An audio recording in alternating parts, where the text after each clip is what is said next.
டேய் உனக்கு படிக்க தான் தெரியலன்னு பார்த்தா புக்க ஒழுங்கா புடிக்க கூட தெரியலடா. நான் பாஸ் பண்ண வச்சிருக்கேன் சார். ஃபெயில் ஆக மட்டும் வீட்டுக்கு தெரிஞ்சுன்னா தோசை கண்டி சூடு பண்ணி சூட்லயே வச்சிருவாங்க சார். அதெல்லாம் இப்ப சொல்லு. நாளைக்கு பரீட்சையை வச்சுட்டு பக்கத்துல என்ன ஆகுதுன்னு கூட தெரியாம இருக்கிறேடா. சார் 3ஆம் பேஜ்ல என்ன சார் ஸ்டார்ட் ஆகும்? ஷாப்னர் கேம் விளையாட சொல்ல பாத்தியா? ஆமா சார். சீ, அதுல இருக்க மனப்பாடத்தை எடுத்து படி. சார் மண்டில ஒண்ணுமே ஏற மாட்டேங்குது சார். எனக்கு தாண்டா ஏறுது. என்ன சார் சொல்றீங்க? டேய் உன்னை படிக்க வைக்கிறதுக்குள்ள எனக்கு தாண்டா டென்ஷன் ஏறுது. நான் ஒண்ணும் போயிட்டு வரதுக்குள்ள ஒரு லைனாச்சும் முடிச்சு வைக்கிறேன்.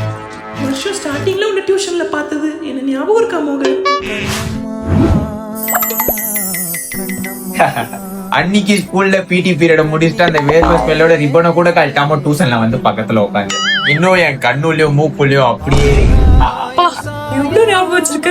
உனக்கு என்ன அவ்வளவு பிடிக்குமா? ரெண்டு பேர்த்தையும் பார்த்தா எனக்கு தான் போயிட்டே பிடிக்கும். காலையில பப்ளிக் எக்ஸாம் வச்சுட்டு காலா படம் ஓட்டிப்பா. ஏய் உனக்குலாம் சூடு போட்டாலும் படி வராதா? பாஸ் ஆகணும்ன்ற எண்ணத்தை இத்தோட விட்டுரு. டியூஷன் போறாங்கன்னா வந்த சாவே அடிச்சிருவேன். வெளியே போடா.